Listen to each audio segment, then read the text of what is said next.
UP उपचुनाव में इतनी जोर आजमाइश क्यों कर रहे अखिलेश योगी? आखिर क्या है इसके पीछे का पूरा गणित? दोस्तों, यूपी की 10 विधानसभा सीटों पर उपचुनाव होने वाले हैं। बीजेपी से लेकर सभी दलों ने अपनी कमर कस ली है। उत्तर प्रदेश की जिन विधानसभा सीटों पर चुनाव होने वाले हैं, उनमें से ज्यादातर सीटें विधायकों के सांसद बनने की वजह से खाली हुई हैं। अब भाजपा के सामने यहाँ बेहतर प्रदर्शन कर लोकसभा चुनाव में हुए नुकसान की हताशा से उबरने की बड़ी चुनौती है, मगर सीटों के समीकरण उतने ही जटिल है। दोस्तों, जिन सीटों पर उपचुनाव होने हैं, उनमें यूपी की फूलपुर, खैर, गाजियाबाद, मजवा, मीरापुर, मिल्कीपुर, करहल, कटहरी और कुंदरकी के विधायक इस बार लोकसभा चुनाव जीतकर सांसद बन गए। ये 9 सीटें इस तरह खाली हुई और 10वीं सीट सीसामऊ सपा विधायक इरफान सोलंकी की आपराधिक मुकदमे में सदस्यता रद्द होने की वजह से खाली हुई है। फिलहाल तो इन सीटों पर उपचुनाव का ऐलान अभी नहीं हुआ है, मगर चुनाव की तैयारी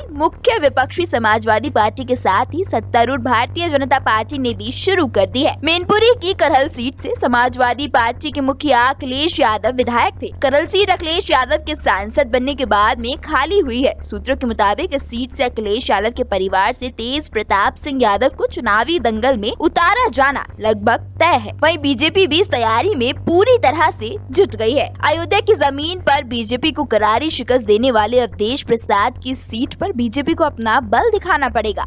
उपचुनाव के लिए मिल्कीपुर सीट से सांसद अवधेश प्रसाद के बेटे अजीत सपा से टिकट के दावेदार हैं। वहीं भारतीय जनता पार्टी के पास भी कई सारे दावेदार हैं। अंबेडकर नगर की कटहरी सीट पर समाजवादी पार्टी के लालजी वर्मा विधायक थे और अब वे लोकसभा के सांसद हो गए हैं। आगामी उपचुनाव में इस बात की चर्चा जोरों पर है कि लालजी वर्मा की बेटी छाया वर्मा को चुनावी दंगल में उतारा जाए। हालांकि किसी और दावेदार को भी मौका दिया जा सकता है। वहीं बीजेपी की बात करें तो दावेदारों की दौड़ में धर्मराज निषाद, अवधेश द्विवेदी के अलावा पूर्व जिला अध्यक्ष रमा शंकर सिंह का नाम सामने आ रहा है। सपा नेता के इस्तीफे के बाद कुंदरकी सीट पर उपचुनाव होने वाला है। आगामी उपचुनाव में समाजवादी पार्टी किसी मुस्लिम चेहरे पर ही दांव लगा सकती है। सीसामऊ अकेली सीट है जहां पर मौजूद विधायक की अयोग्यता की वजह से उपचुनाव होगा। तत्कालीन समाजवादी पार्टी के विधायक इरफान सोलंकी को सजा सुनाए जाने के बाद यह सीट खाली हुई है। ऐसा कहा जा रहा है कि समाजवादी पार्टी इरफान सोलंकी की पत्नी को टिकट देगी। इस सीट से भारतीय जनता पार्टी की तरफ से काफी सारे दावेदार हैं। इसमें पार्षद से लेके कई बड़े नाम शामिल है। साल 2022 में हुए विधानसभा चुनाव में अतुल गर्ग ने गाजियाबाद विधानसभा सीट से जीत दर्ज की थी। इलेक्शन लड़ने वालों की बीजेपी में लंबी कतारें हैं। कांग्रेस और सपा इस सीट पर साथ में मिलकर चुनाव लड़ेंगे। दोस्तों, आपको क्या लगता है, यूपी की इन 10 सीटों का परिणाम क्या हो सकता है? अपनी राय हमें कमेंट कर जरूर बताएं। वीडियो पसंद आई हो तो लाइक और शेयर करें और चैनल को सब्सक्राइब करना बिल्कुल ना भूले।